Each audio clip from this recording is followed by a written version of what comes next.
ni Mrs. Montenegro ang waiver na magto-terminate sa life support ni Rav. Parang awa mo na. Huwag mo gawin na sa kapatid ko. Huwag mo siyang kunin sa akin. Anumang oras mula ngayon ay pwede nang i-implement ang pagpatay sa machine na tanging bumubuhay kay Rav. Matagal ko nang pinaghandaan ang araw na ito. Matagal na ako nakapag-desisyon. Hindi pa rin may iwasan ang sakit.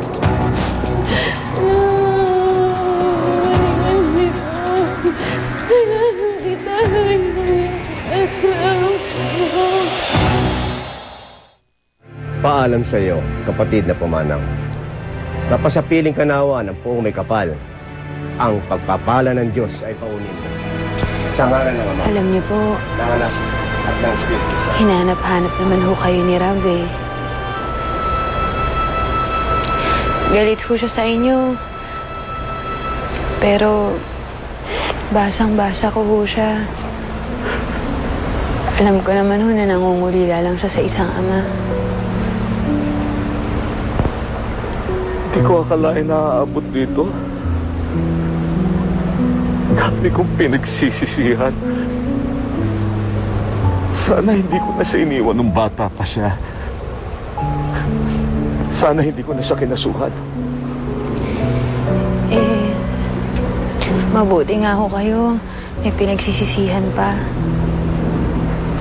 Ang mami ko, hindi ko nakikita sa kanya na nagsisisi siya at terminate niya ang life support ni Rav.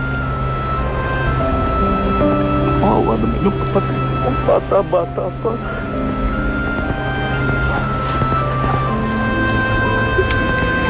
Mas maswerte pa rin ho siya sa akin.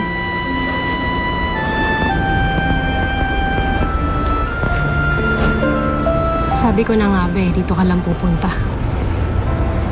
Shari, huwag ka sana manggulo Wala dito, naman akong intensyong manggulo.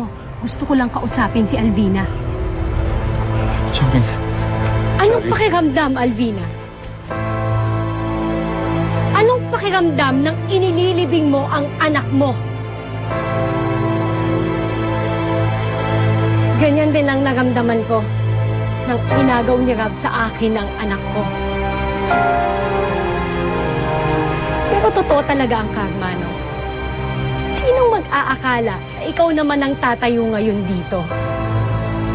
At ang mas masakit doon, walang masisisi sa pagkawala ng anak mo kung hindi ikaw! Bitiwan mo nga ako!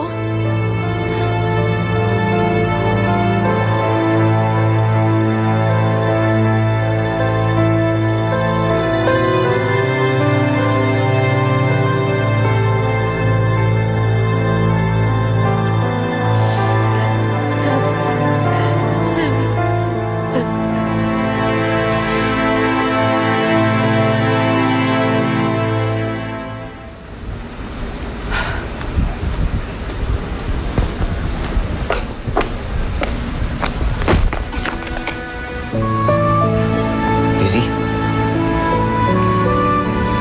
Sorry.